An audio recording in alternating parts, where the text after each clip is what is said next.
دنیا والوں پر اپنا دکھ ظاہر مت کرو، کیونکہ وہ وہاں چوٹ ضرور مارتے ہیں جہاں پہلے سے زخم ہو۔ لوگ ہمارے اندر ہمارا دکھ تلاش نہیں کرتے، ان کو اس تماشے کی کھوج ہوتی ہے جو ہمارے ساتھ ہوا۔ ایک شخص حضرت علی علیہ السلام کی خدمت میں پیش ہوا اور کہنے لگا، یا علی، آپ علیہ السلام فرماتے ہیں کہ اللہ تعالیٰ نے زمین پہ ہزاروں نعمتیں انسانوں کے لیے پیدا کی، تو یہ دکھ تکلیف اللہ تعالیٰ نے کیوں پیدا کی؟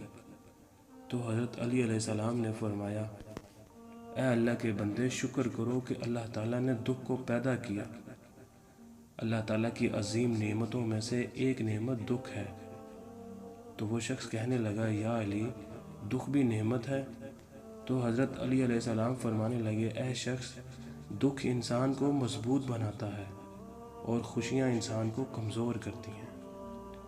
اللہ تعالیٰ جس انسان کو نوازنا چاہتا ہے، عظیم مقام دینا چاہتا ہے، تو اسے تکلیف، دکھ اور درد کی راہ بخشتا ہے، تاکہ وہ مضبوط بن کے اتنا سیکھ لے کہ اپنی منزل تک جا پہنچے۔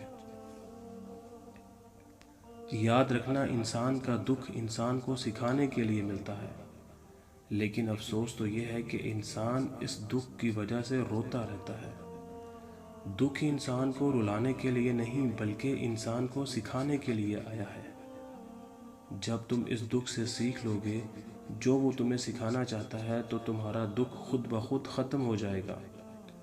زندگی اتنی دکھی نہیں کہ مرنے کو جی چاہے، بس لوگ اتنے دکھ دیتے ہیں کہ جینے کو دل نہیں کرتا۔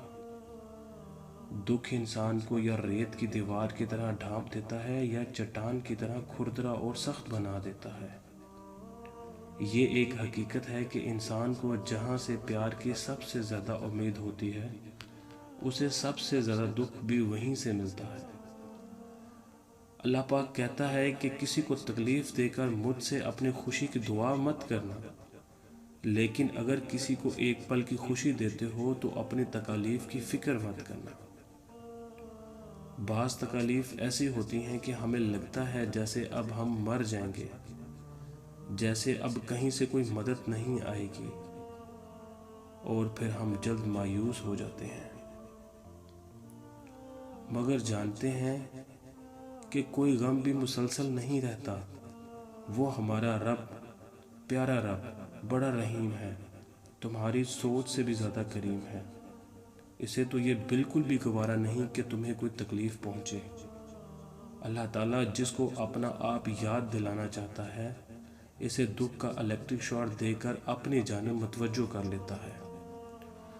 دکھ کی بھٹی سے نکل کر انسان دوسروں کے لیے نرم پڑ جاتا ہے، پھر اس سے نیک اعمال خود بخود اور بخوشی سرزد ہونے لگتے ہیں۔ دکھ تو روحانیت کی سیڑھی ہے، اس پر صبر اور شکر کرنے والے ہی چڑھ سکتے ہیں۔